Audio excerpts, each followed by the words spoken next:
Hey, everybody, welcome back to the Gray Maybe podcast. If you are just tuning in, I'm really excited you're tuning in today. If you're a repeat listener, I can't thank you enough for coming back and listening over and over again. It means a lot to me and to everyone who's been on the podcast, and also my producer, Roderick.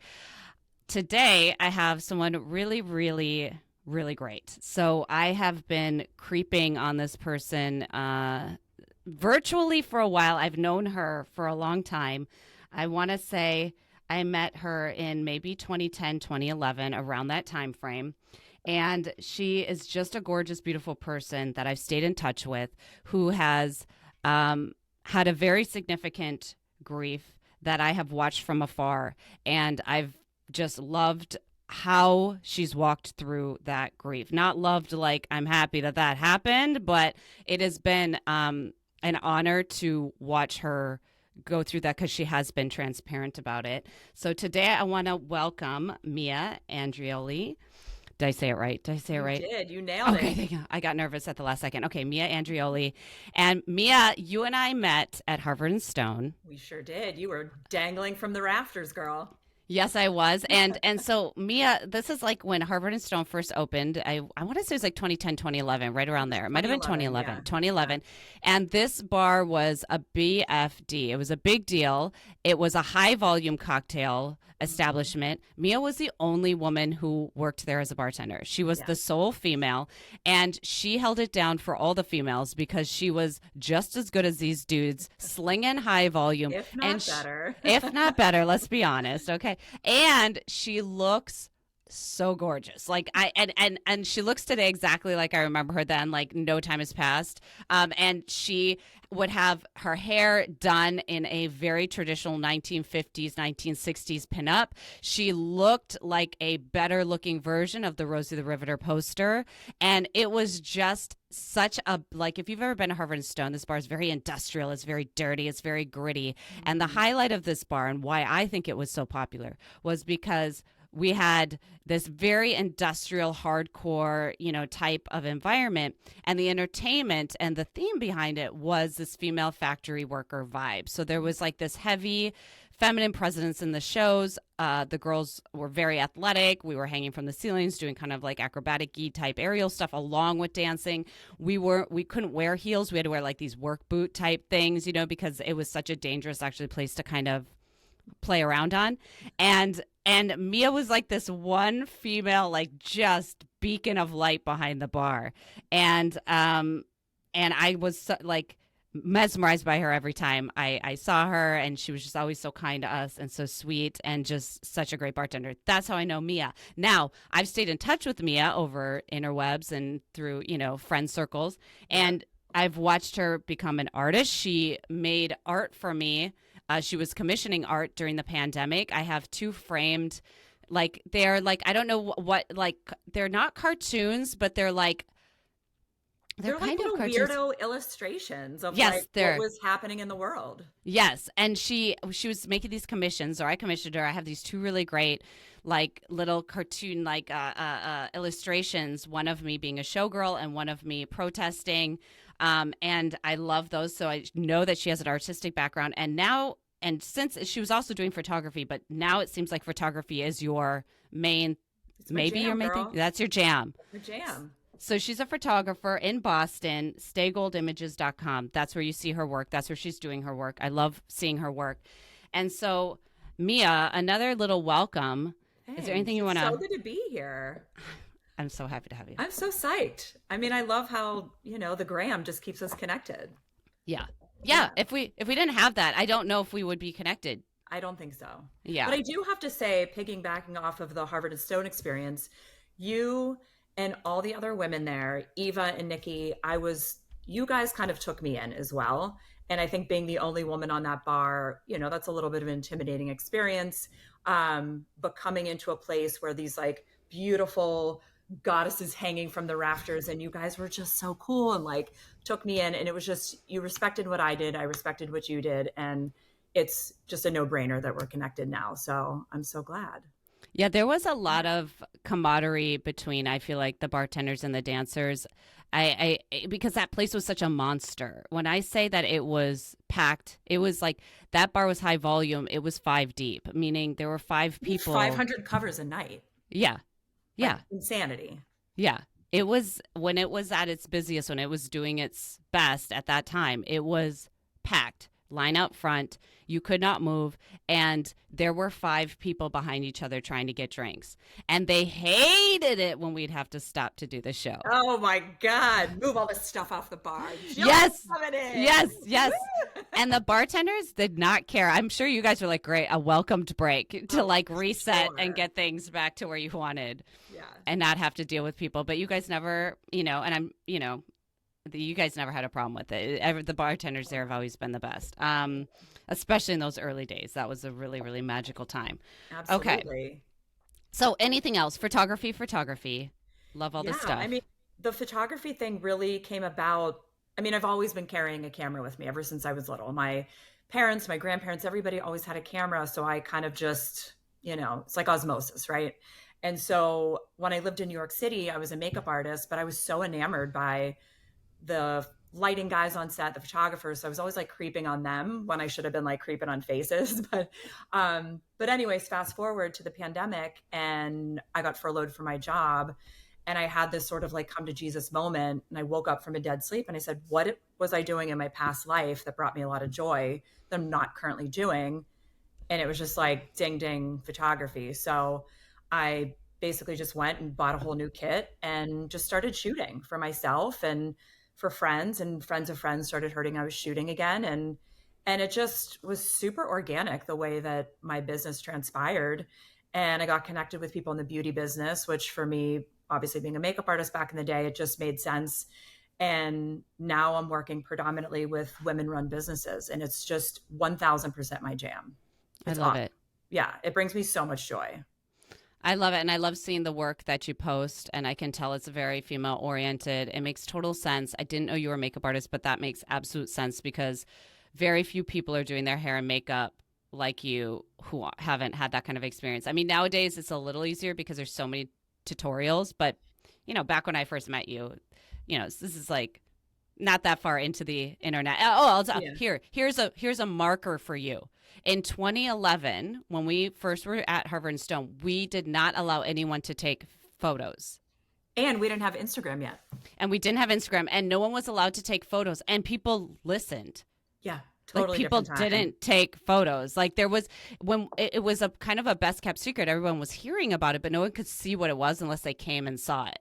Mm-hmm. And we had, the bartenders helped and security was constantly like, put your phone down. There's no, they were told house rules at the front before they came in, like don't touch the experience, like just be immersed in the experience, which we're all missing now. Yeah. So this season podcast, Gray Maybe, really uplifting stuff. LOL. Like it's grief. It's grief. And like everyone I've had on, I'm like, welcome to the podcast. Let's talk sad. It's not ideal for, the uplifting and the feel good feels, but I do hope that in doing this type of a season, this can serve as some kind of a blueprint for people to listen to other people, feel some kind of camaraderie, some kind of alignment with them, or through process of listening to other people can gain some tools, some help, some guidance, some, for nothing else, just to be like that magical feeling when you settle in and you're like, oh, I'm not alone. Because I think anytime, and this could be for anything difficult that anybody's ever gone through, there's that moment when you're really suffering that you either haven't said out loud the thing you need to say, or you haven't talked to someone about it, and then next level, talk to someone about it who also might have has had that thing, what I call find your people. And it's not your friends and family necessarily. You have your people, but then when you've gone through something traumatic or I'm just going to say traumatic because that hits everything. You have to find your people for it. And I mean the people who have gone through that same thing.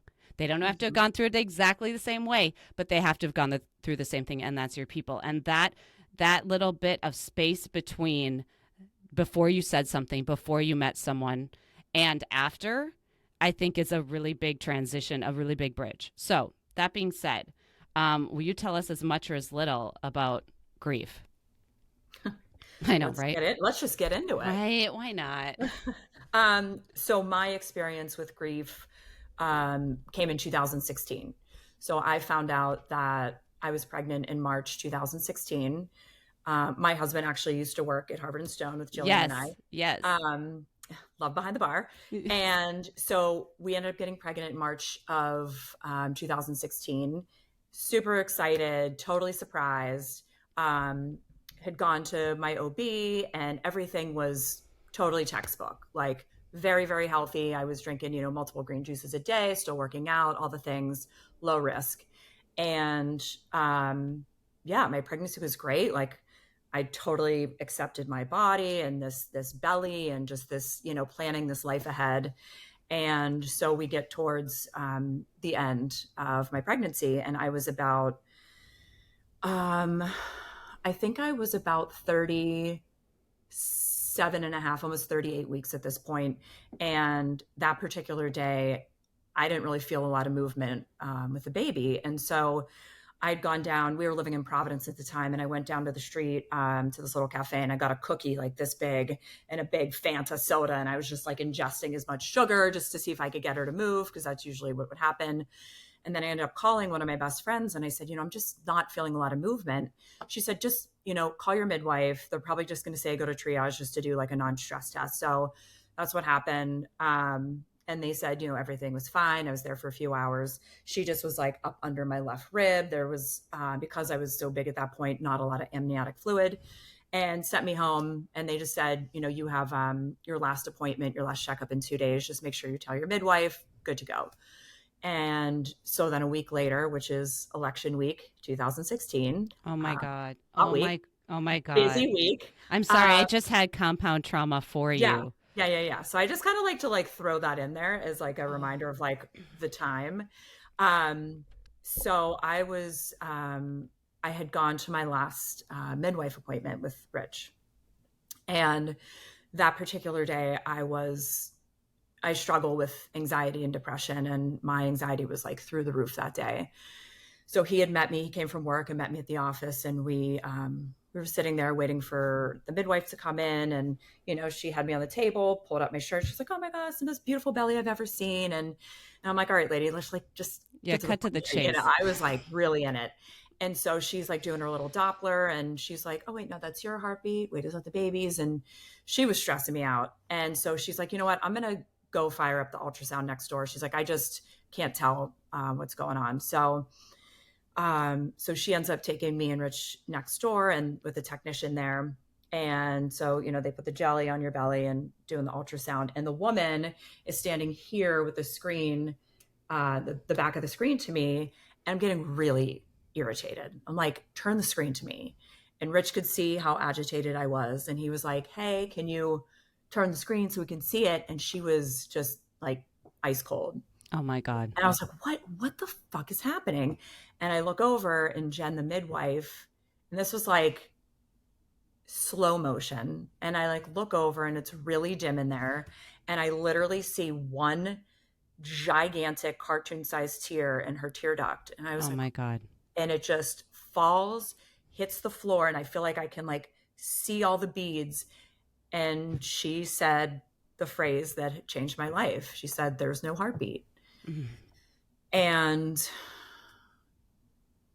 it was such an unbelievable blow. It was like immediate shock. It's really hard to describe what all those things and feelings and emotions were in that moment. And I just said, I don't understand. And then Rich said he didn't understand. And she said it again, said it again. And then we both started crying. And the cry that came out of my body, Jillian, was one that is like similar to like a woof that you would hear in a movie. Like, so it was so guttural and something of an animal. And it was something that I was like very surprised came out of my body, but also now not surprised. So she basically had said to us, you need to go to triage. You need to go and meet up with one of the other midwives at triage. And so we did, and we went over there, and it seemed like the longest drive, and it was only 5 minutes. We got there, and we spoke with the woman, and she said, you can do two things right now. You can either go home and rest for a little bit, and just labor on your own, or you can, if you need to go home, get some stuff and just come back, and then we can induce you and kind of get this show on the road. And in that particular moment, I will never forget that Rich said an observation that something clicked, and I just went into warrior mode, and I just kind of left all my emotions there in the elevator. And I just went into this mode of I need to do what I have to do, protect myself, protect this baby, the most that I can do. And so we ended up going home, and I needed to take a shower, and I needed to cry and say my goodbyes. And that was really hard. And I actually I think the photographer and me, I needed to document what the most broken version of myself was. And I still have that photo, and it's something that I'll see every once in a while. And it's just I have these moments of being you have come a long way, girl. But anyway, so I, said my goodbyes. We called our parents and just, let them know what was happening. And we, went to the hospital. I got induced. And from there, it was really intense of, lots of different medications. And I think, I got to the point where I started to labor, and then my water broke, and going to labor and the contractions and everything, it was just all too much. And I just said, I need an epidural, and I need every drug that you can give me. I don't want to feel anything. Mm-hmm. And so then, 12 hours later, I was in active labor, and I was pretty high on drugs. Let's just be real. And I had this very sort of mystical or spiritual moment. The nurses that surrounded me in that 24 to 48 hour period, and my husband being there, it was one of the most angelic experiences I've ever had. I literally felt like I was surrounded by goddamn angels. And again, I was really out of it. And one of the nurses was here, Rich was here, and then the other nurse that was delivering was here, the midwife. And we were all touching. We were all in this circle. And I felt these vibrations, and I just stopped, and I said, this is a really I can't remember my exact words, but this energy right now, this is such beautiful energy. And I think they were all what is going on? Because it was so dark and heavy, but I just recognize really good human beings and the power of people helping each other. And anyway, at that point, my body was so strong. I'd been training for 2 years, and 2 pushes and she was out. And it was a very surreal moment in that it was so quiet, such a sterile and quiet room. And that will still haunt me forever. Just that, the lack of sound, the void. And so, they're doing their thing, cleaning up the baby and getting me all together and suturing me up. And then they said, do you want to hold the baby? And this is not something that I had expected to be asked. And I did. And I'm so glad that I did, because I've read 1,000 stories, and there are some people that opted not to because they were so in it and that they regret it. And I just knew that if I didn't do it, I may regret it. And it was, the most beautiful hour of my life. And she was perfect. And there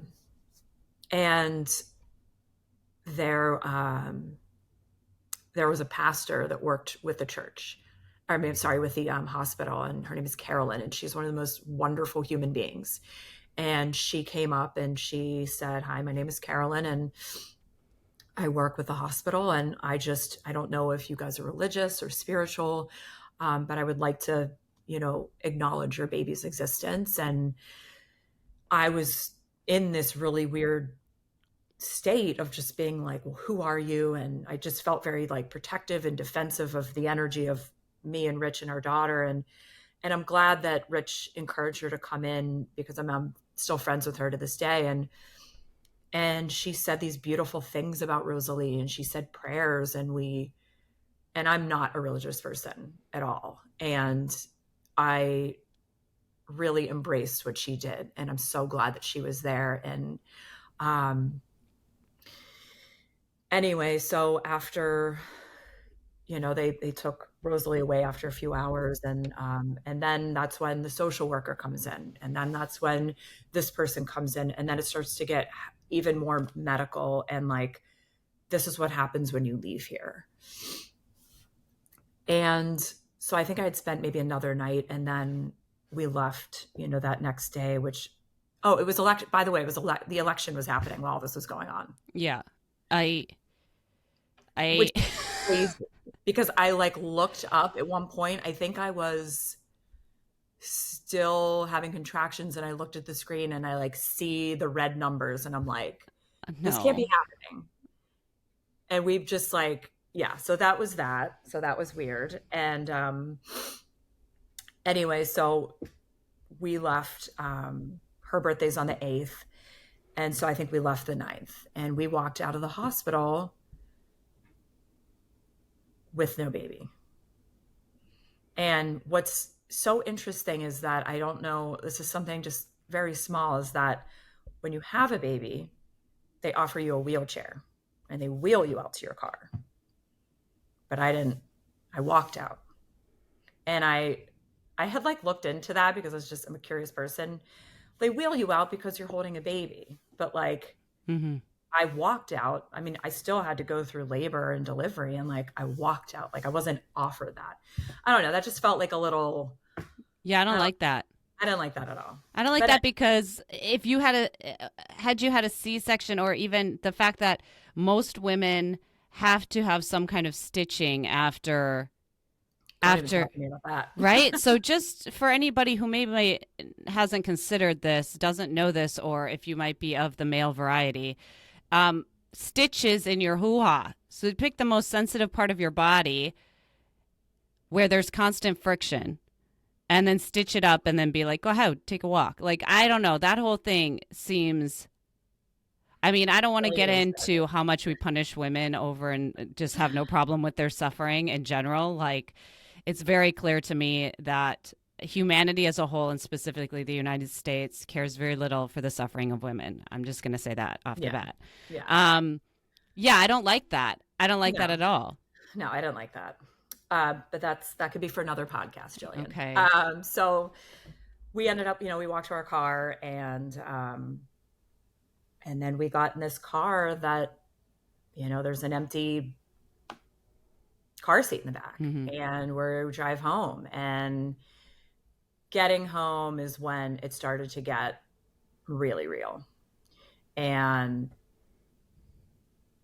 I think when we opened the doors to our house, that was like the actual, I think, introduction to grief.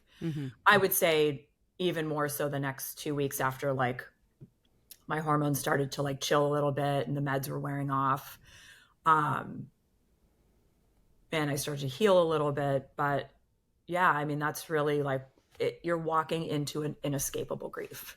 And,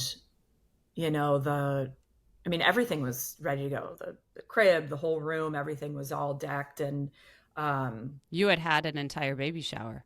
Oh, yeah, 2 of them. The whole thing. I mean, everybody in the town that we're in, everybody knew we were pregnant. I mean, everybody knew we were pregnant. So something that like visually hit me really hard was I'd come down to the second floor to the kitchen living room level, and Rosalie's bedroom was right next to the kitchen.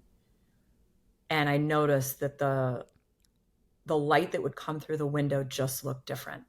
Mm. I know maybe that sounds dramatic, but I think as somebody who, being a photographer and light is everything in photography, I immediately noticed that the light just seemed dimmer. Mm. And yeah, so I mean, that's my introduction to grief, that sort of ball of wax there, Jillian. It's such a compound situation, uh, because it's the loss of of a child, which I think most people would agree is probably one of the greatest losses anybody could endure. On top of that, there is the physical assault of what your body has to go through, of just being in general discomfort, right? And to have to go through that sacrifice and not have the quote unquote positive outcome. I don't know how you want to say it, like Yeah. the desired outcome, right? Like that insult to injury. Like it doesn't take much of my physical discomfort for everything to go to shit emotionally for me. So Same. I'm saying like it takes very little for me to already like physical discomfort and I'm already like, up shit creek. So Yeah. that, and then the grief of all the, what sometimes is called ambiguous griefs, the planning, the things that haven't happened yet, but that are, you have your expectations in those moments of like the dreams, the things you've seen in your head that now you have to confront aren't going to happen. Yes. It's like gone. Yes. Yeah. And like having to like, I think until someone, I live very much in the future, much to my chagrin. I don't want to live in the future, but I live a lot in the future. And that anxiety creates a lot of anticipatory grief for me. And I don't always realize how much is there, how much I've constructed that hasn't happened yet until something else has happened. And then I have to like kind of it just comes back. I'm like, oh, wow, look at all of those things I constructed that haven't happened yet that I was kind of planning on. Mm-hmm. And it's like and those are all griefs depending on what that means to you. I just can't think of a more compound traumatic. And then, of course, the grief of the 2016 election, which many of us were enduring at the same time as you were enduring this massive grief, which, I guess, I try to like understand from other people's point of view best I can. But I know for women, the day after that election was a really dark day. And I'm not, and I don't think that that's specifically just like men felt this way and women felt this way. Even women, I just think women as a whole, however you felt about other candidates, there was a really clear message in that election for women, whether you voted for the woman or not. I think there were some really strong cues in that election. And that day after that election for women, I went to yoga class and I did my normal things, and every woman I saw, and I don't know who they voted for. And yes, I live in a very liberal area, but not everyone voted for the woman in my area. Not everyone voted for the third party. Some people voted for the guy, so it's like, even with that, there was a solemnness to women that day that I have yet to see again, even after the reversal of Roe.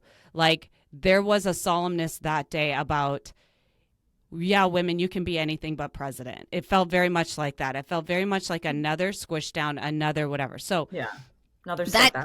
Yes, that day, and in essence, had a very like that day or week leading up. Like it felt a heaviness, and so I can't imagine that on top of that, on top of that, on top of that. It's just so much, and we're rolling into the holidays too. Oh, yay! Yeah. Yes. Yeah.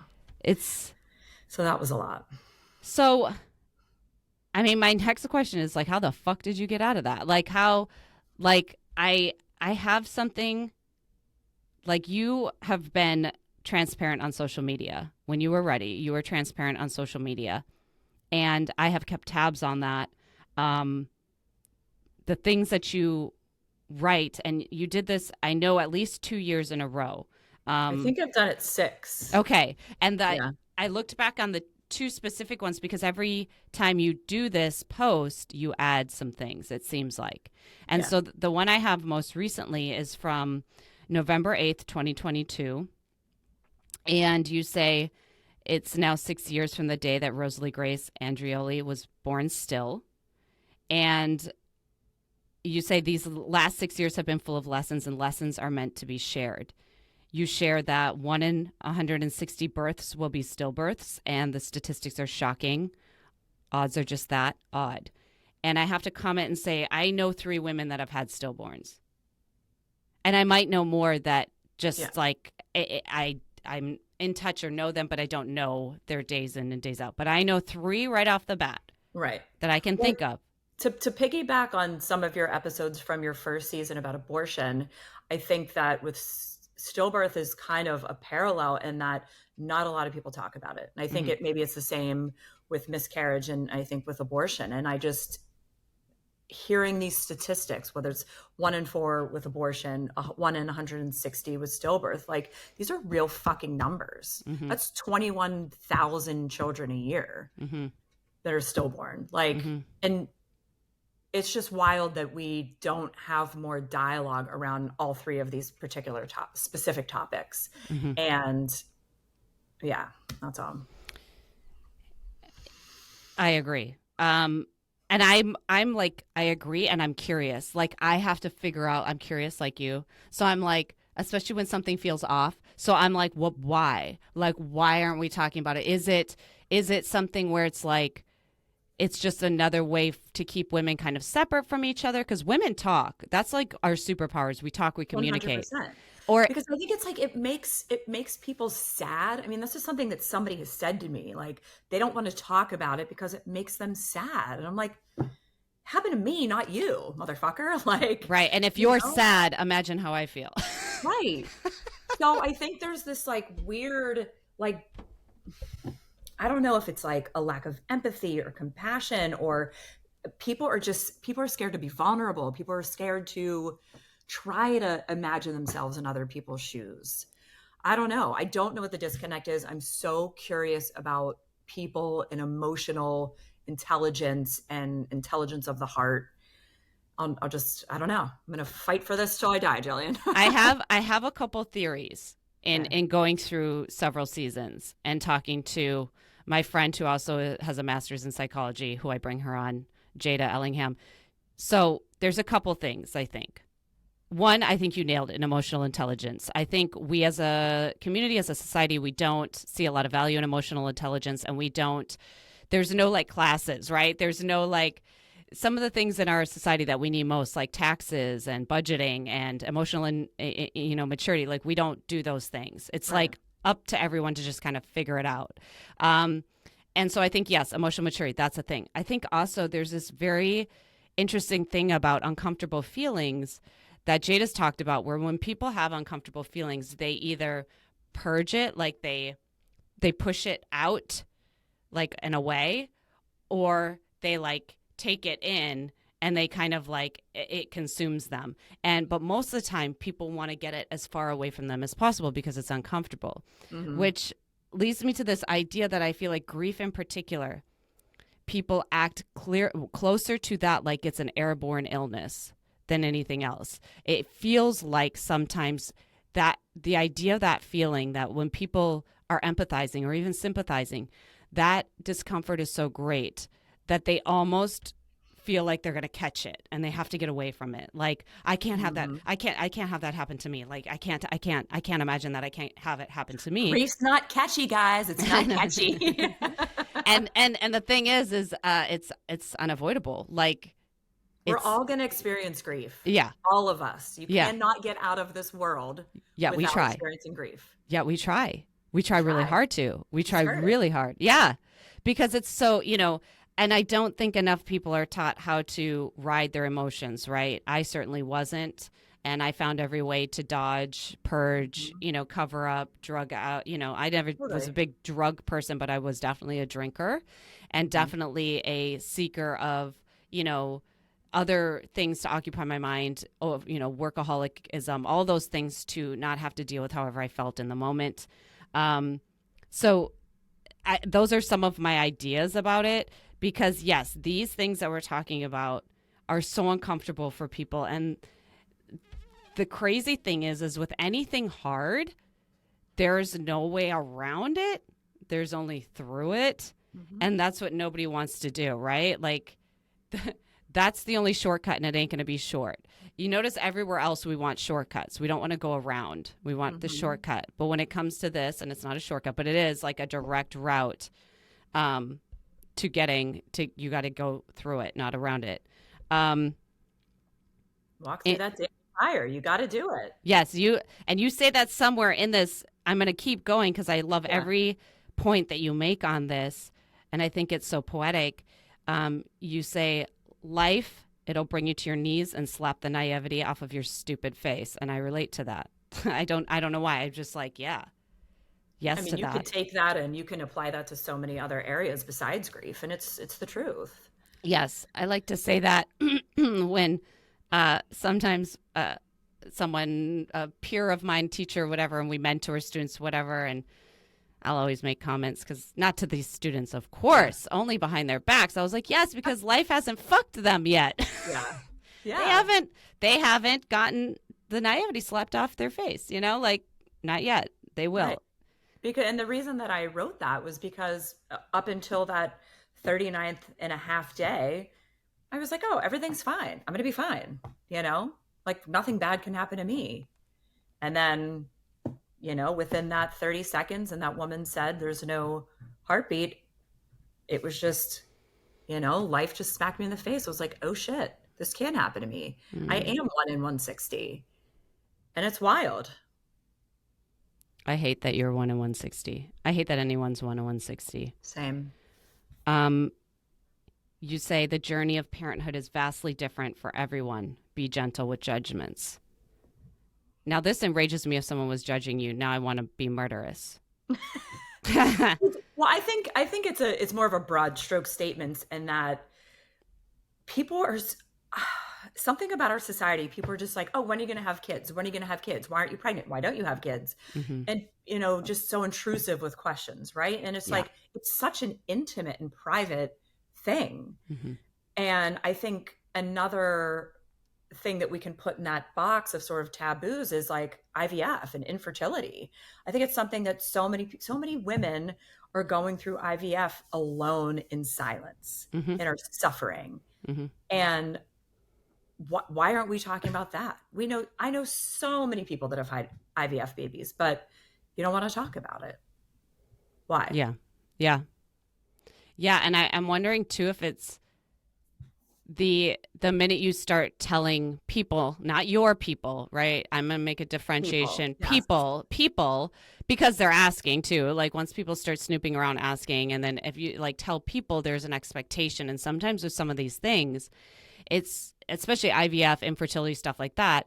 The stakes are so high, and oftentimes there is many losses associated with that. Either the loss of the cycle not working, things not working right off the bat, a lot of miscarriages, a lot of, things like that. In several women that I know, their journey to motherhood or their experiences with trying to become mothers has been a series of micro or macro losses. So it's like to then add people's expectations or curiosities or their know-how, them knowing about it, probably I would assume would add a bunch of like noise possibly in the background or extra pressure or whatever. But nonetheless, find your people. I'm always going to say that, find your people. But there is so much. And I do feel like this conversation is changing a little bit. It does seem like older generations are a little bit more, what's the word I'm looking for? Tone deaf when it comes to this situation. Because the people that I hear that say those types of things when they're inquiring are usually a little bit older. I feel like now, and I'm glad that kind of word has started to get out, that it's like, yo, don't ask those kind of questions because you really don't know what someone's going through. Like, and can I just jump in there and say that don't ask those questions if you aren't ready to hear some like shitty shit. Ooh, that's a really good one. Yeah. You know what I'm saying? Yeah. Because like somebody said, I was photographing an event the other night and I asked, hey, can I take your photograph? These two lovely women, one was a little bit older. We're just chatting, how I get blah, blah, blah, chatting, where you from, this and that. And all of a sudden the woman looks at me, she goes, oh, do you have kids? I said, they're not alive. And she was flabbergasted, and I just kept on. And I was like, okay, so, what's going on with this and this? And I didn't stop. And she had tears in her eyes, and I didn't do it on purpose, but I also, You don't have you time for that. asked. And you don't have You time for asked, it. and I didn't feel like holding it in. Yeah. So, I mean, you know, it's, you got to be, if you're going to ask, you got to be ready. Yeah. That's a And I really think good that's point. whether it's about fertility, if it's about politics, if it's about family, if it's about relationships, jobs, money, like if you're going to ask a question, you better Mhm. be ready for the answer. That is such a good statement. And I don't know why I don't often think about it from that side, because I've talked a little bit on the podcast and some of the episodes previous about the people pleasing when it comes to grief. Like, Mm-hmm. how much do I want to tell someone? How much capacity do I think they have? Am I going to have to caretake them in this moment Yep. because I'm further along in this journey? It's more my truth, like, am I willing to do all that work? Oh, look, I can tell how badly they want me to be okay. Should I just Mm-hmm. tell them I'm doing fine because I don't really want to tell them the truth because I don't think they can handle, like, and how much people pleasing comes about, or how much canvassing in that moment happens because of what you've had to go through with people, and because people, again, they're asking you how you are, but are you ready for that answer? Right. But don't you think that's also, I was reading something on, I don't know where I was reading it the other day, but about just like us as humans in our society right now is that we just say like, oh, how are you doing? Like it's just part of this like routine, Right. right? But people don't actually want to know what the person's going to say. Like, No. oh my gosh, my grandmother died last week. Like, no. I just wanted to ask you how you were and like walk away. Right. You know, It's a greeting. It's not a actual Co- question. correct. Yes. So I think it kind of falls into that. And it's I feel annoying. like I was listening to whatever you were listening to, because someone else like said that very clearly. They were like, nobody actually wants to know how you are. This is a greeting. It's not, I'm not even, I'm paraphrasing. I I have think to it was think something about on like NPR or something. But maybe. Yeah. So I think that's really, really good advice. And just a reminder for everyone that if you're not ready to hear what that answer is, and it could be intense, like if you're not ready to hear the most intense version of that answer, then maybe don't ask that question. You say that you have two options. You can avoid the pain, or you can walk right through the damn fire. yeah, End quote. Mic drop. yeah. I mean, that's it. Yeah. Yeah. You say trauma is traumatic. You will have a handful of meltdowns, breakdowns, and freakouts. Yeah, I had them all. Had them all. I mean, and they all come. And this is what's so interesting about grief in emotions is that it will come at the most unexpected and inconvenient times. And it doesn't have an expiration date, and it will live with you forever. It just will get a little bit easier. That's definitely something that I would tell people is that it will get easier. But it's always just, it's going to be there. Mm-hmm. But as far as like meltdowns and freakouts, I had them all. Had every single type you could imagine. And, but I think from years of my life, like reading a lot about Buddhism and about, the concept of suffering and being in it and sitting in it, that I'm just very dialed into my body and my emotions, and I'm a crier. Like I'm somebody that, I'm okay at this point in my life with being vulnerable, but with my emotions. And, when these meltdowns and freakouts happen, I mean, I just embraced it and I let them happen. And I'm glad that I did, because I think it helped progress my stages of grief, if that makes sense. Yeah, no, for sure. I don't think that I don't think anything can be moved through quickly if it is not expressed. I don't think there's any advantage to keeping anything inside unless you're trying to feel terrible and possibly make yourself sick. It's interesting that you say like you describe yourself as a crier. I come from a family that was very didn't really show emotions except for anger or resentment, but not really allowed to show a variety of emotions. There wasn't a lot of emotional intelligence. There was no mindfulness. There was not a lot of caretaking of emotions in me growing up. And in fact, tears, to me, I took it in my family as a sign of weakness. Mm-hmm. And it's so interesting you say you're a crier, because like your voice is so strong. Like even listening to you right now, I'm like, you should maybe consider voiceover work or a podcast or something, because your voice is like so strong but feminine, but like nice to hear. And you look so strong and feminine and nice to look at. I'm saying all that because as someone like myself who has an idea sometimes, or an old idea, about what strength is and what weakness is and what vulnerability is, I think you're an excellent example to someone who might have conflicting ideas of how that can be shown and be seen. So it's interesting. Like, I'm a crier, and I see you, I'm like, oh no, you don't seem like a crier. You seem like a tough person. But yes, you are tough and you cry, and that is like part of the healing. Yeah. And somebody told me years ago that being vulnerable is being powerful. Mm. And it took me at least a year to truly dive in and understand that concept. And I feel like I'm at a point in my life where I really can take those two things and they live inside of me.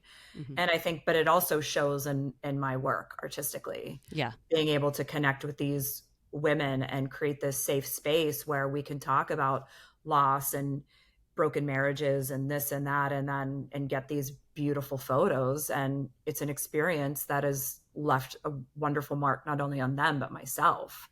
Hmm. And yeah, so I do think that through a lot of this experience with Rosalie, my vulnerability and strength have just become so much stronger and just so much more intertwined. And I feel so grateful for it. Hmm. I think also we don't think a lot about, we reference vulnerability a lot. We reference courage a lot and bravery, but these are all things that are by practice. Like Mm-hmm. like courage and bravery and vulnerability, it's not just like a feeling. It's in practice that these things are expressed, right? So you don't just sit and feel courageous. There has to be an action. You have to be doing something that makes you courageous, whether it's saying something when you're afraid to say something, or doing something when you feel like doing the opposite thing, or, having to tell something in the depths of your being that you don't ever want to vocalize in front of people that you don't know, or whatever that is. But it's through practice that courage, bravery, and vulnerability exists. And which inherently makes it so hard to Mm-hmm. practice, right? It's like Right. this hard cycle. So thank you for talking about that as Yeah. well. You say in this gorgeous breakdown on this post, talk about your child and your experience, and don't let what others may be thinking or making them uncomfortable. Wait, am I saying this right? Talk to your child and your experience, and don't let what others may be thinking or be making them uncomfortable stop you. The stigma around child loss is horse shit. Poetic. Yeah. I mean, it's just that. Yeah, I think that through some of my experience of, speaking about my experience, speaking about Rosalie, it has made certain people in my life uncomfortable. And I think on my very first list that I wrote 6 years ago, I think like maybe, five down was, you're going to lose friends. And Mm-hmm. through my ability to talk about my experience, and even in just like regular, coffee date scenarios, and talk about it. And it's more matter of fact. And at this point, that it made people really uncomfortable. And then certain people just distance themselves. And it hurt at first, but at this point, I just think that's life. Mm-hmm. That can happen in all different forms. It doesn't just have to be about, stillbirth. Um, but I think, again, because it's something that is not talked about on the reg, that people are just so uncomfortable. They don't have any tools. I think you and I, being curious people and trying to be like problem solvers, like, I feel like so many people, the bulk of people, they don't have a set of tools, right? To be able, okay, so like, you've never dealt with this before, for example. We sit and have coffee. You don't have any tools. You have no tools while I'm saying, here's my experience. And you're like, oh my God, I don't know what to do. Mm-hmm. And then say you go and you talk to a therapist, or you go to a group and you're like, my friend, she's going through this thing.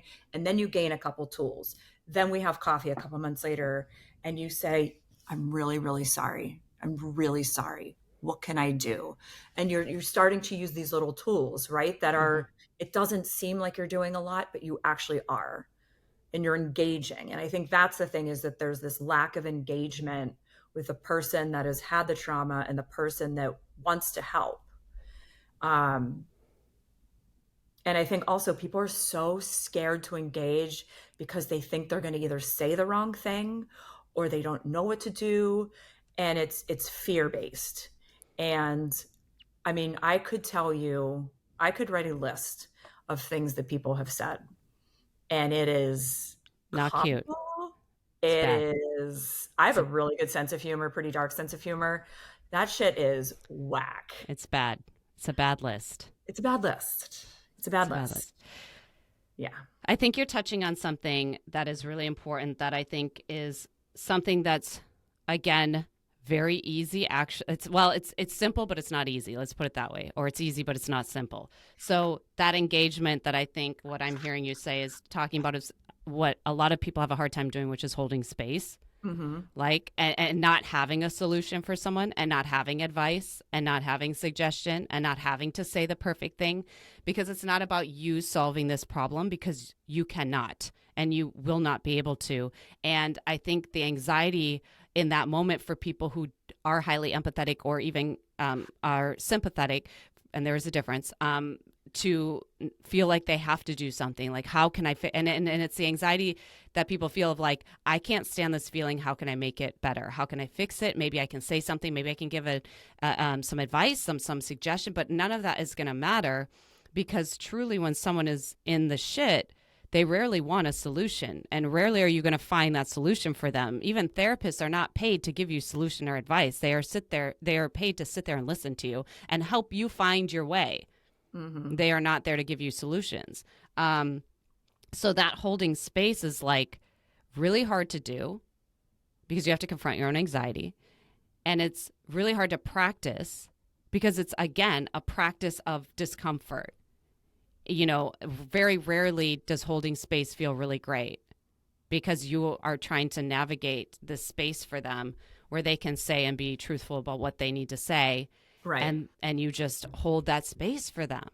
Mm-hmm. And so that's like, I'm glad that you said that word engagement, because I think that's the deal. And I think for nothing else, as a first tool for someone, like, start noticing how badly you want to fix this moment, how quickly you need to try to make a joke, how badly you want to offer some kind of advice, how badly you want to offer a scenario, a similar thing. Well, in my experience, when I had this, Yep. right? No, just don't. Yeah. Just don't. You know, like, Something that's so easy, Jillian, is literally just saying, I am so sorry. If yeah. you don't know what to say, just say those words and just look them in the eye. And that it's just, it's a perfect moment. Right. Right. Because it is like, this is shitty. This is shitty. I hate And it's this. like you said, it's the person on the other side is being seen and heard in this space. And in those moments of grief and trauma, you just want to be seen and heard. Mm-hmm. Yeah. And that's it. You wrote on this post, sadness will sneak up on you. Embrace it. Yeah, sure does. You wrote, sorry, no, go ahead. No, I was just saying, like I said, just in very, either inconvenient or just times that are totally out of left field. Like, I saw a little girl on a scooter and she was probably around the age that Rosalie would be. And it just snuck up on me, Yeah. Grief is most definitely not linear. Grief continues to be one of life's greatest teachers. Linear. I'm so glad you said linear too, because that has been something I've talked about in all types of recovery, whether you're recovering from an injury, from an addiction, from a trauma, from PTSD, from a grief, all of it in recovery, it's so not linear. And I think we as a society, because we are production based, or like results based, right? Like everything has to be a result, that everything should be somehow linear. And in my experience, nothing worth a shit is linear. Like nothing truly hard is actually linear. And in the recovery rooms, people, one of the sayings, if you're in like an AA recovery room, they talk about relapse as a part of recovery. So Mm-hmm. if you're not familiar with what recovery looks like, you would hear that and be like, well, no, that would be right. That would be the opposite of what the perceived goal would be, as far as, actually hitting that arrival place, I Sure. guess, for lack of a better Yeah. word. So, and they say, relapse is part of recovery. And almost like relapse is a terrible word, because I feel like there's a negative connotation with it, but getting, surprised by grief out of nowhere, it is not linear. It may never not be that situation where something doesn't affect you in that way. Mm-hmm. So there is no start point and end point in that sense. Yeah. You write, people don't seem to realize, and you spoke about this a little bit, people don't seem to realize that when you have a stillborn baby, you still have to endure labor, bleeding, postpartum come down, drugs, a wide range of hormones, all while planning a funeral, burying your child, keeping your marriage in order, and walking into a pain that is inescapable. Yeah. Yeah. Yeah. I think that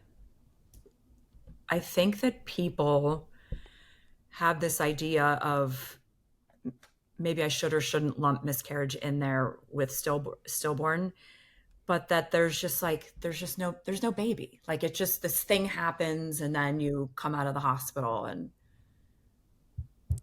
it's wild to me. Right. Like That how because you didn't have the baby, you didn't have all these other things that accompany that. correct. And that there's like the baby wasn't real and it wasn't a real person and that I'm just going to go back to my normal life. Like there's this chunk of time of something that is so real, so intense, beautifully traumatic, will live with me forever.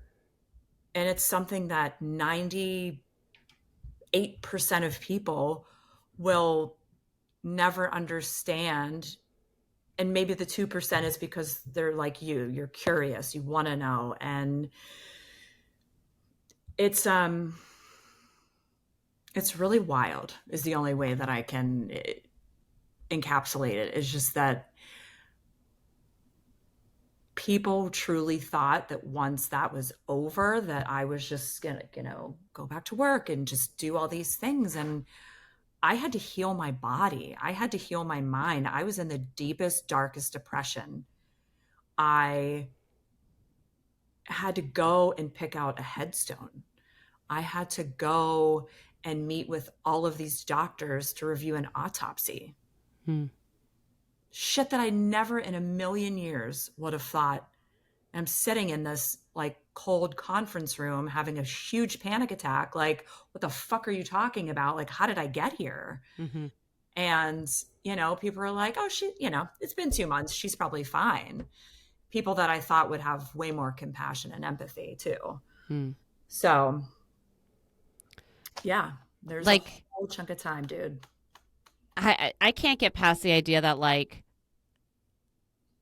babies are so much work, like, and it's on top of like what a woman's body has to endure, and then the breastfeeding and all the things, like, that didn't stop because this stopped. Like, like, so, and women, the hormonal shifts of anyways, and depending on where you're at on the spectrum, like, if it's, I don't know if it's been decided yet if people are predisposed to more to more postpartum if they have a history of depression, anxiety. But even without the hormonal balance so delicate, there's so many women that go through postpartum with a baby to not, and then have the body doing all those crazy things, and the boobs and the things and the leaking and the thing. Like, I don't know how, like, I find it so curious that people can't see that. And I guess maybe that's the difference between empathy and sympathy, is the empathy of like, I like the ability to put yourself in someone's shoes, truly go through that experience in detail,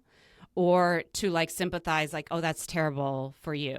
Well, it's Or from like, afar. Sympathy is right. from afar, Yeah. right? Yeah. Yeah. I mean, to your point, I mean, I had engorged breasts. I had to put the frozen cabbage leaves on. I had to create the pads with all the aloe gel. Like, the whole thing around the clock. And I mean, I was in physical pain because I had to let my ducts dry up. Hmm. And, because my body's still thinking like, oh, there's a baby somewhere, and I had Right. to shut it down. And it was it was unbelievably intense. And I think it was yet another layer of grief, and that prior to being pregnant, I was probably in the best shape of my life. I mean, I was just training all the time, eating really well. Like I was just really fit and felt really good about myself. And so to have been that person shifted to like, oh, I'm going into this like this new role of motherhood, and it's sort of like a new identity. And then all of a sudden it's just the rug is just taken out, and I'm like like a cartoon character where you like pull the rug, and it's like you're spinning there like naked in this pregnant body, but there's no baby.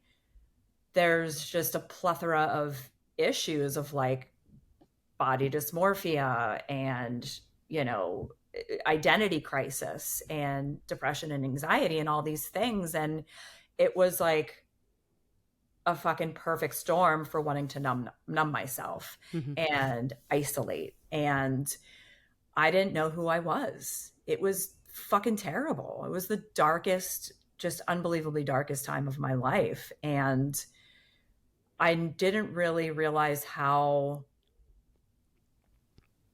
there was going to be the second pillar of grief around my physical body. Mm. And it's something that I'm still working on, like with professionals. And Hmm. it's really hard. It's really, it's a real mind fuck. And,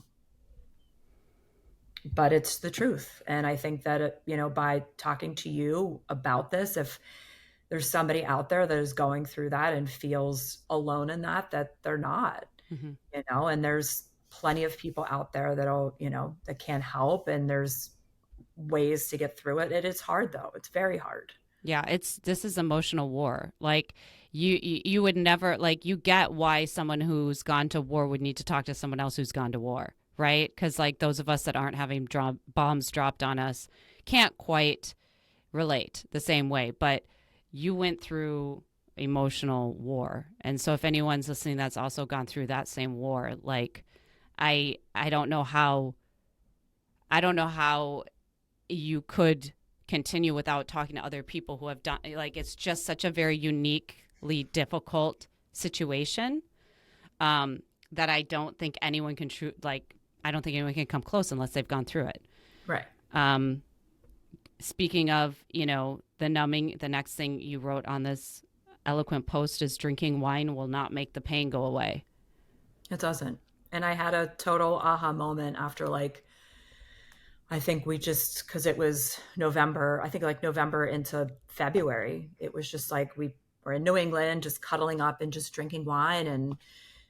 And that's just what we were doing, or I was doing. And it just got to a point where it was like, this isn't making anything better.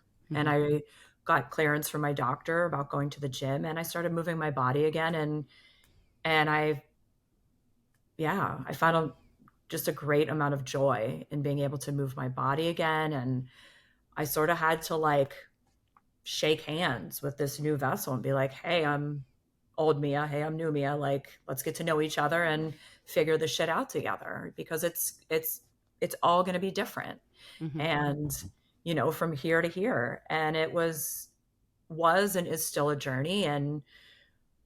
But I think, again, being somebody I'm very aware of myself and my body, and being a athlete for a long time, I think being able to put all those things together and realize like if you start moving, like things in your life will progress. And it's 100% true. Like it Mm-hmm. most definitely helped. You wrote, people don't know what the fuck to say. Just accept it and move on. We definitely talked about that. And Yeah. yeah, exactly. You write, child loss is one of the most isolating experiences a person can endure. Yeah.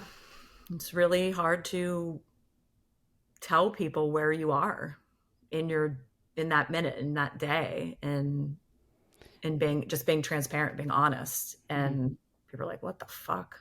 Right. It's hard enough for you to have to say it, right? Because on Yeah. any given day, it could be more sensitive, less sensitive, like depending on where you're at in the process. But then not know how people are going to react, like the lady at the wedding. Like you just like, oh, great. Now, Yeah. Yeah. You write, sharing your story and journey can bring new people into your life who you would never know you needed. It's an unexpected gift. I have a really great example of that. I want to say this was probably either late December, early January, 2016. And a woman that was, she headed up this women's networking group in Providence. And I'd done a bunch of events with her, and she's so lovely. And she hit me up on Messenger, and she was like, oh my God, how's the baby? Blah, blah, blah, blah. Like, haven't posted anything. And I was getting a lot of those. And I was like, oh my God. And I just briefed her, and she was like, holy shit, I'm an idiot. And I was like, you're not an idiot. Like, how would you have known? So when we started chatting, and she said, I'd really love to virtually connect you with a really good friend of mine. She's part of the networking group, and she's had a somewhat similar experience. And so she connected us through email, and then I got the girl's phone number. And then I said, would you be willing to just grab coffee? And so we met at this park by my house, and we hit it off like immediately. We walked for probably 2, 3 hours, and we just did like some pleasantries, and then we just like got into the nitty gritty, which I appreciated, that it wasn't like, okay, we need to do like 30 minutes of fluff before we can get to the real stuff. Like, we just jumped in. And not only was she unbelievably, like, such a beautiful person, she was so transparent and gave very specific examples. She injected some dark humor, which I was like, sold on this bitch.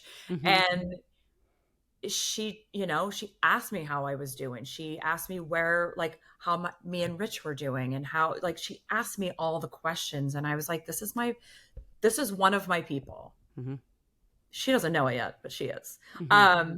And then we've stayed friends since, and she's been there, for me in a lot of ways. And I still, to this day, still write her notes and send them, and like how much she has impacted my life. And our families are like intertwined now, and I know her kids. And it was a little silver lining to this shitty ass storm. So I'm super grateful. And then all the other people, I mean, in April of 2017, we were getting ready to move to Boston, because I had realized that I could not keep living in the environment that we had created our life.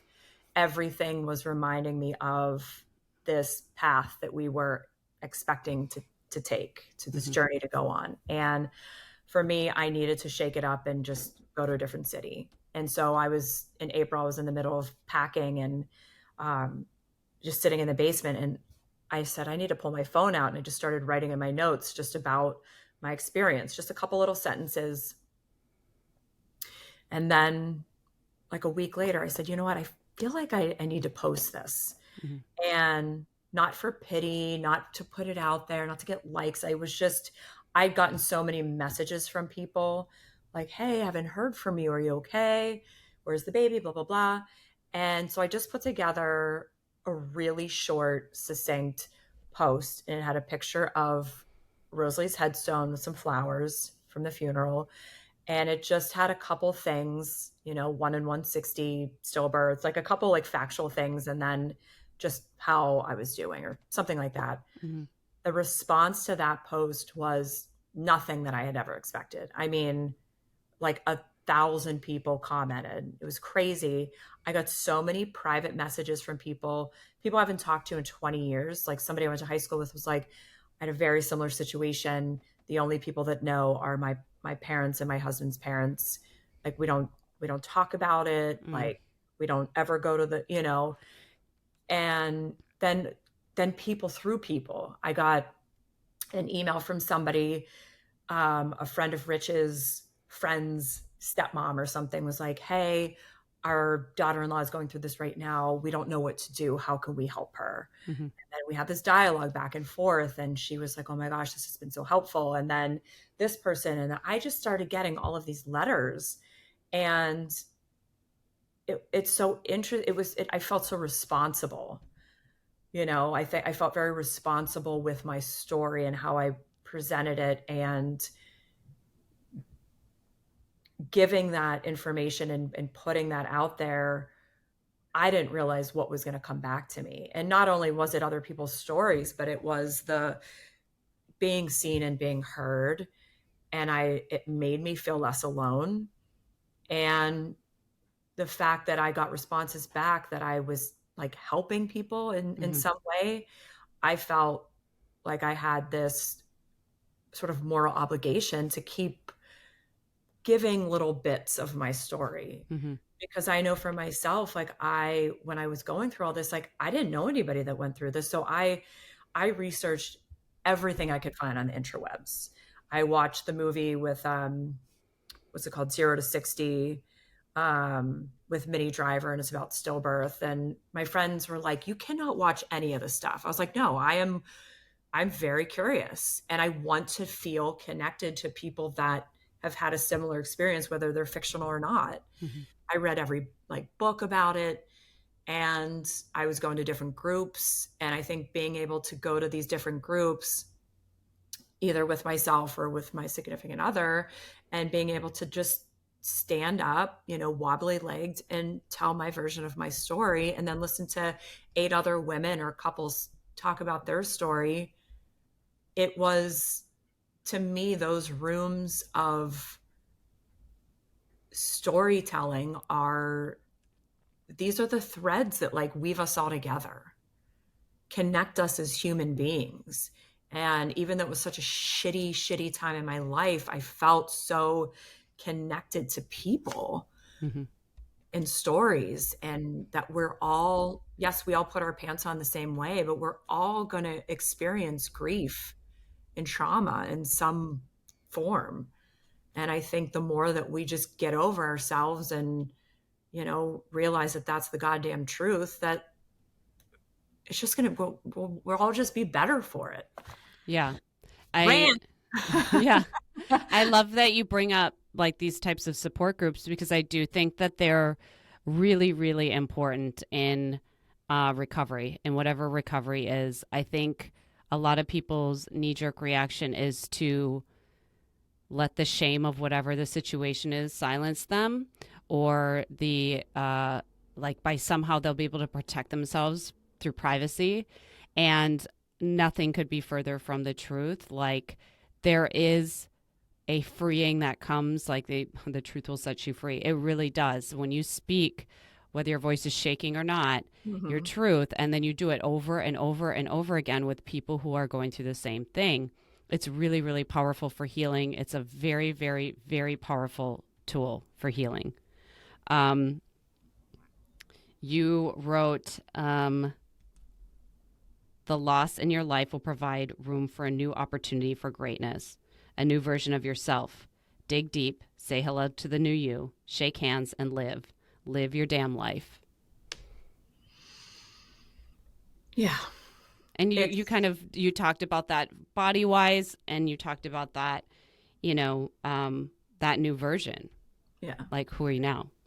Yeah. I mean, I think that it's a statement that it's not like I say it, I'm on to the Right. next phase of my life. It obviously has taken me, 6 years to feel like I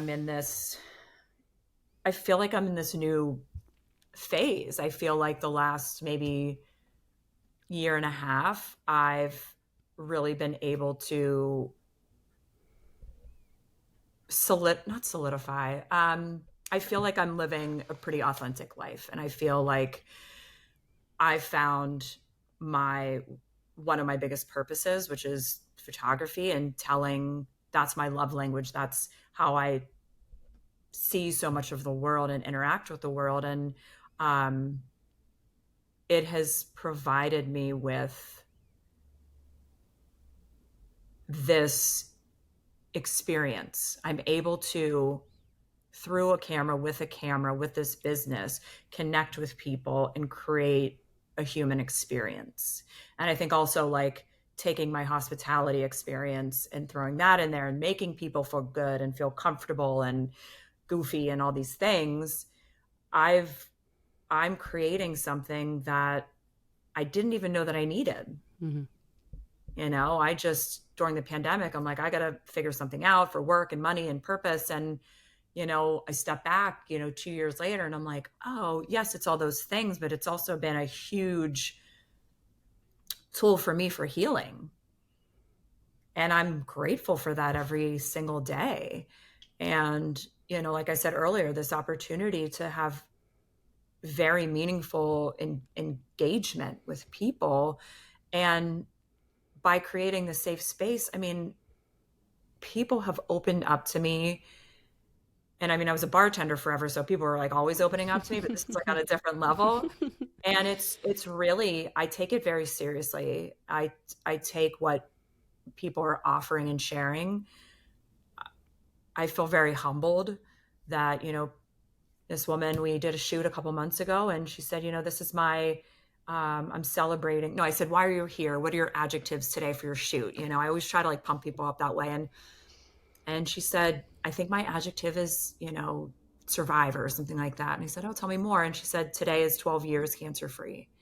And I had her fucking floating around the room and she looked like a queen. And I got to share that with her. And then, these just little moments. So I don't know. I'm just going on a tangent at this No, point. no, the, the, the social media is such a interesting thing. And it's, I think what you've done as far as posting these kind of epiphanies you've had, or these things, these kind of like poignant moments in your journey, it opens that avenue for conversation for people who need to connect and who can connect.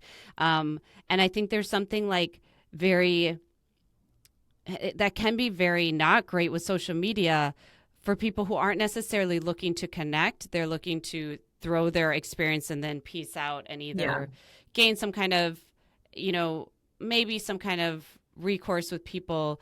But I think there's such a big difference in what you've done and how you've said it. And it's very much, it's not, I don't know, the way you've done it is just so different to me than other things that I've seen. It's sort of like an update, but it's also very poetic. It feels like creative writing to me. Also, I think it's also an invitation for people who are suffering. I think it gives people a pass to relate to some of these things, even if they haven't had an idea, a similar experience. And so I love these posts. I don't love that you have to make them. I don't love that you have had to go through these things to write these posts, but I think they're so important. And in the end of this post you write, I'm grateful to know that I've gotten stronger over the last 6 years. I'm grateful for shared stories of loss and grief that have helped me heal. I'm grateful for finding photography again. It has truly helped me find my voice and purpose again. I love you, Rosalie Grace. And I just, I love it. I think it's so beautiful. And I hate that tragedy has to be beautiful. I hate it. But I just love everything you've written and how you've walked this journey. You mentioned Buddhism a little bit as a spirituality. Is there, and on the end of spirituality, what I'm really getting to in this question is, do you have any unexplained or mystical, magical experiences that you want to share that you've found along this journey? I have one, this is so woo woo, but I'm definitely not a religious person. It's something that could be a whole nother podcast, but I definitely find myself to be a spiritual person. I really like the patterns and cycles of the moon. I love full moon release. I like new moon intentions. That's kind of where I fall. And I would say probably 6 months or so after Rosalie passed. The weather was getting nicer out, and I'd gone to some flower shop and I found these like really beautiful like miniature yellow roses. And and I said to Rich, I'm like, I want to go down to the park because there's this little like rose garden by where we lived. And we went down there and I said, it's a full moon and I'd love to just go lay under the full moon and just release energy, so on and so forth. And so we did. And it was the sky was so weird that night. You could like see the moon, but then there are all these like cloud patterns. And I don't know if I was just staring so hard, like trying to set intentions, but these clouds were moving and I saw Rosalie and she was like, the clouds were like coming at me. And it was just this, I was trying to explain it to him. He's like, I think maybe I see it. I don't know. He wanted to. He wanted to see it. He wanted to have it.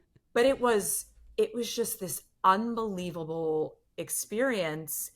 And I felt like she was just wrapped around me. And I felt like I was starting to really get out of whatever phase of grief that I was in. I think I was starting to walk into like a little bit of a lighter phase. And I felt like in that moment, she was telling me that I'm okay. Mm-hmm. And I've had little moments like that here and there, but I wouldn't say anything like majorly mystical. Well, no, I mean, like everybody has these little things and they mean something to everyone who experiences them. And so at the end of the day, like whether it's big, whether it's small, whether you could prove it scientifically or not, like, I just love hearing about them. I think they're powerful. I have one last question for you. Oh my gosh, only one? I know. Well, we could talk. You could talk more. You want to talk? I do like your idea of a podcast on religion. I should do a whole season on recovering from religion. Yes, because I could qualify for that. So oftentimes on the podcast, I try not to give advice. I don't want people to have to give advice. I don't think people usually want advice, but I do like to ask. If you have any suggestion for someone who might be suffering right now. Okay. So a few things. I would say find some sort of group, some sort of connection. Whether it's PALS, PALS, it's pregnancy after loss support. There's another one that I went to called, I think it was called MIS, MIS or MILS, miscarriage, infant loss, stillbirth. But I can find all these and send them to you if you want to put them in your show notes. Yes, we will. But I went to a bunch of these groups and they were really integral in especially those first like 6 to 8 weeks of getting up and getting out of the house, but also being in a room where there were other people with very, very similar stories. And then also challenging myself to be courageous, to stand up and tell my story. And it also helped me sort of put a lot of pieces together because I think when you go through trauma, you can like sort of misplace them. So it helped me sort of put everything back together, but it also helped me connect with people. And then Rich and I got connected with a couple because our experiences were 2 days apart. And then we like knew people through people. It was very weird. We ended up like going to their wedding and so on and so forth. But it's a really great experience, in my experience, to be in these rooms and to at least just go, if you don't want to say anything, but just be there and listen and at least be seen. You don't need to be heard, but just at least be seen. So I would say that would be number one. I would say find yourself a therapist. My experience, I will just give you a quick little synopsis. I had been given a grief counselor. So I go and, She did that in quotes in case you're only listening. Really giant, slow. big, giant, slow quotes. A grief counselor. Yes. So I had this grief counselor, and I mean, at this point, I was a disaster. I was really in a deep, dark place, and to leave my house took a lot of energy. So I was going over to her office and we had a couple sessions and I was telling her where I was at. And then, so say this like third, fourth, or fifth session I came in, I said, I'm really, really having a hard time and I want to address this specifically. Basically, when I would leave my house, whenever I did, if I went up the street to get coffee at my regular coffee spot, this one particular day I went up, I had huge Jackie O sunglasses on. I was like bundled up and I was like, please, please, please do not let anybody I know be working today. And of course I walk in, it's my favorite girl behind the bar. And she's like, oh my God, girl, what's going on? And she's like, where's the baby? Where's the baby? Where's the baby? And it's this whole thing. And I just start like, there's just streams of tears. And finally she's like, oh my God. And I have to tell her what's going on. So it's super awkward. And I basically told this grief counselor, I'm like, so this situation happens a lot. And I said, I literally feel like I have no armor. I said, so I need some tools and I just could use anything. Like, can you guide me here? And she says, she's on her clipboard. She goes, I'm going to have to Google that. Oh no. Oh For no. $300 an hour? Girl. Yeah. So there's speechless So right now. I'm speechless. Yeah. So there was that. So I had to make my way. I did some speed dating of therapists. Mm-hmm. And then I came and I found one and they were wonderful and they were exactly what I needed. And so I would say definitely get into some rooms and some groups, find yourself, whether it's a life coach or a therapist, but find somebody that aligns with you, has experience with grief or, whatever it is that you feel like you need. And then find your people. Just to sort of piggyback off your phrase, but I think truly being able to find your people.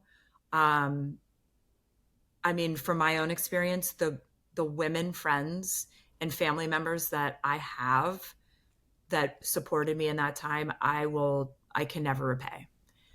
The conversations that I've had, like some really raw conversations, some really fucking dark, sick, twisted humor kind of shit, like all of it. And how people showed up it's just incredible. So, and ask for what you need, ask for what you want. Don't be afraid because you can't do it all by yourself. Mm-hmm. You can't. Yeah. And the other one thing that helped me, and it might not help everybody, is art. Mm-hmm. Finding something to do with your hands. Like I got back into ceramics and I started throwing and I was like, holy shit, I forgot how good I am at this. And started drawing again. And then obviously with photography, but find some sort of art that will let your mind go. That's great. Great suggestion. Yeah. Mia, thank you. Oh my gosh. This has been so good. And so I think you're so all of the things, all of the bravery, all the vulnerability, all of the courageousness, all of the everything. And, I don't know if you're in the same boat as me. When I talk about difficult things, people say that that's, bravery or courageous or, strong or strength or whatever. It never feels that way to me, but that's the feedback I get. And I don't know how it feels for you, but holy shit, girl, you're like a rock. You're like. It takes practice though. That's you gotta true. Practice. It's true. That's true. Yeah. So I think that maybe you don't feel like you're being courageous, but it's just because you've been practicing it for so long. That's true. I have been practicing. And I can tell you've been practicing. Yes, logging girl. some hours. Thank you so much for coming and anytime. telling your story. It's so good to see anytime you want to do some sad girl stuff.